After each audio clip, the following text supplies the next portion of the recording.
So, kamusta po mga ka-Streetwise? Ako po si Takero Miyamoto at welcome po sa aking munting channel. So, mga kababayan, nagsalita na po yung panganay na anak ni Presidente Bongbong Marcos na si Sandro Marcos at pinaliwanag niya kung bakit siya yung unang-unang pumirma dun po sa Article of Impeachment ni Sara Duterte. So, sabi niya po ni Sandro Marcos na bakit pa sila nagulat? Sa lahat ng mga katarantaduhang ginawa ni Sara, nagulat pa sila? Hindi, para mas maganda. Ito kasi iba kasi pag si Sandro nagsalita di ba? So ngayon ito, from News 5. Okay? So sabi dito ba't naman nagugulat ang tao na pipirma ako dyan? Sabi niya yan. Para kay Ilocos Norte 1st District Representative Sandro Marcos, hindi na dapat ikagulat ang kanyang desisyon na pumirma sa impeachment complaint laban kay Vice President Sara Duterte dahil sa mga nakaraang pahayag ng bise. Okay. So ano yung mga yon? Sige, continue natin Okay, si Representative Marcos, ang anak ni Pangulo, siya ang unang pumirma sa reklamong impeachment laban kay Sara. Okay. Itinanggi naman ng mambabatas na siya ang nanguna sa pagkolekta ng lagda sa ika-4 na reklamo. Okay. So ngayon mga kababayan, ibali pala yung reklamo pala, yung fourth impeachment article pala ni Sara Duterte, yung pag file pala nun, mga congressman pala talaga nag-file nun. 'Di ba? So parang nagulat pa ako, no. So ngayon ito po yung isa sa mga page ng mga pumirmang mga congressman at makikita po talaga natin na si Sandro Marcos po yung unang-una. Ayan, Ferdinand Araneta Marcos. Okay? So pangalawa si Aurelio Gonzales. Oo. So, para mas maganda ito, panoorin po natin yung video po ni Sandro. Katulad po sa sinabi ng ating Pangulo ay nung nagpirmahan na sa impeachment complaint ay tinanong ko siya kung ano bang advice niya. And tama naman yung sinabi niya. He said, do your duty as a congressman and uphold your oath to the Constitution that you swore to protect. And it's my constitutional duty to go through the impeachment process as an elected representative. Now, as to why I was the first one to sign, alangan naman kung sasabihin ng tao na gusto nilang huhukayin yung lolo mo at itapon yung katawan sa West Philippine Sea, sasabihin niya gusto niyang patayin ang Pangulo at ang First Lady na ang aking magulang at gusto niyang patayin ang Speaker. Ba't naman nagugulat ang tao na pipirma ako dyan? Ito liwanagin natin mga kababayan. Okay. So, syempre, kunwari, bobong DDS tayo. Wala ka pala, Sandro, personal pala yung dahilan mo Kita nyo, kasi actually, binasa ko po yung mga comments, kasi nakapost ito sa Facebook nakabasa ko po yung mga comments ng mga bobong DDS.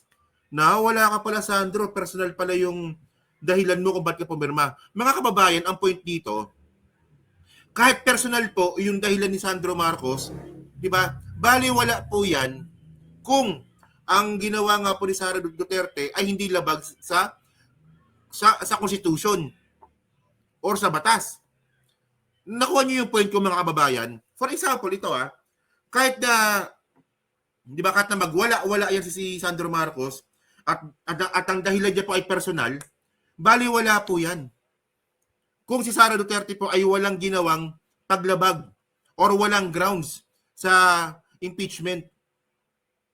Ang problema, lahat po ng ginawa ni Sara Duterte na nakalagay po sa Article of Impeachment, mayroon pong paglabag sa batas yun at ginawa ni Sara Duterte talaga yun.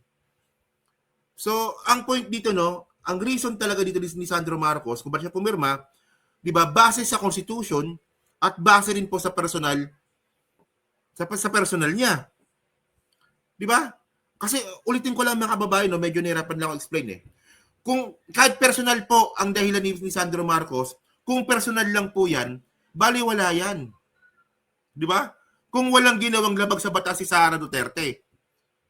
Ang problema, merong ginawang labag sa batas.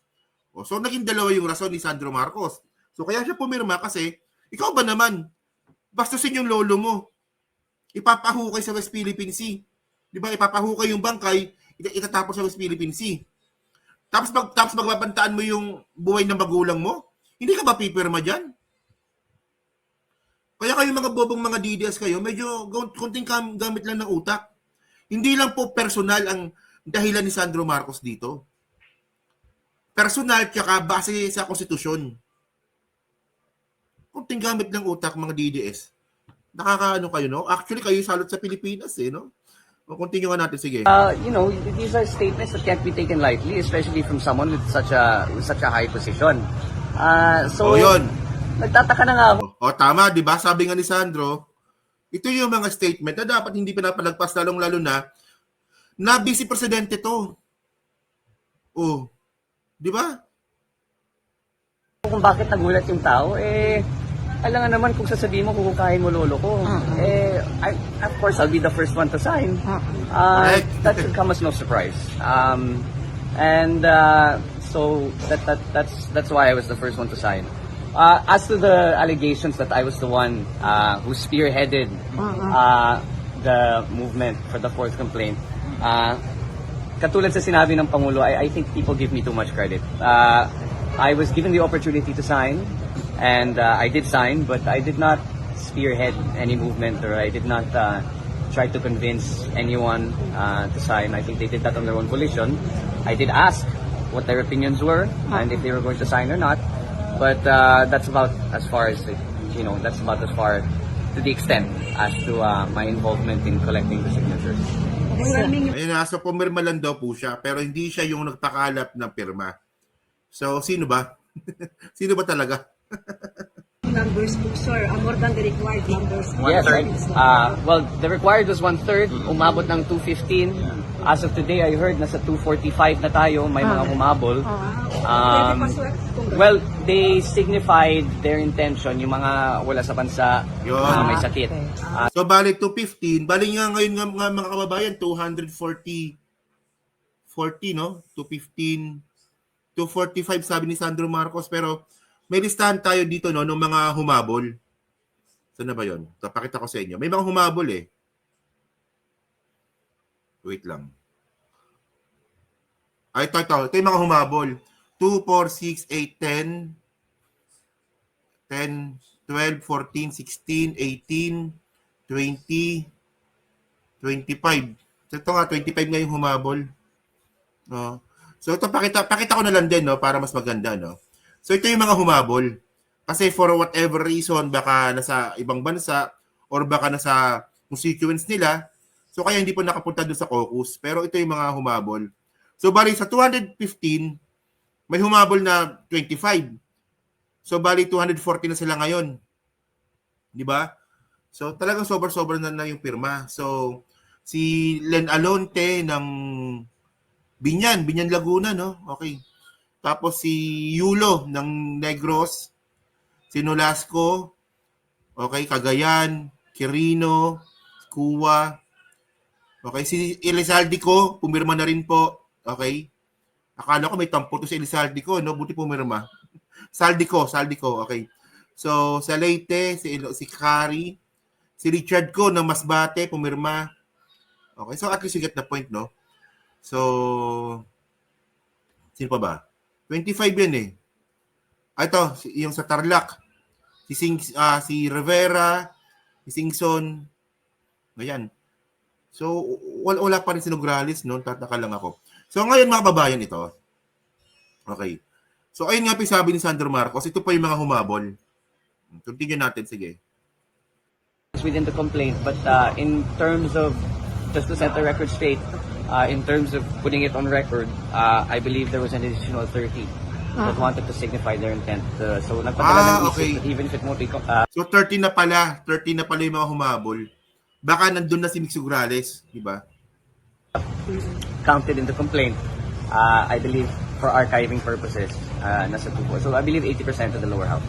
Kasi sa press conference ni VP Sara kanina, sabi niya, wala daw siyang sinasabing assassination threat against the family.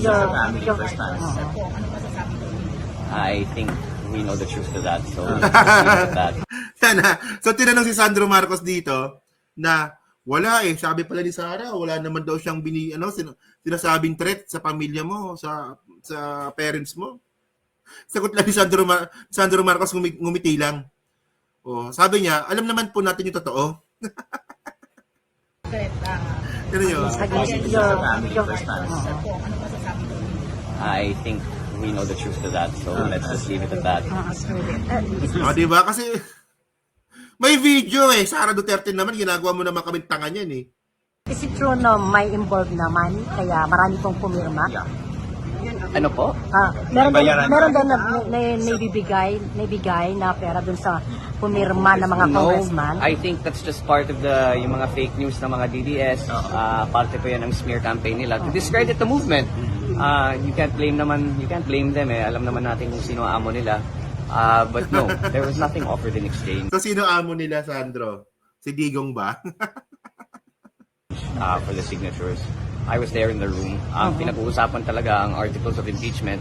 And then people were given the choice to sign or not. But whether there was any exchange or any monetary offer or any sinasabi nila may akap or akix na kapalit, walang ganun.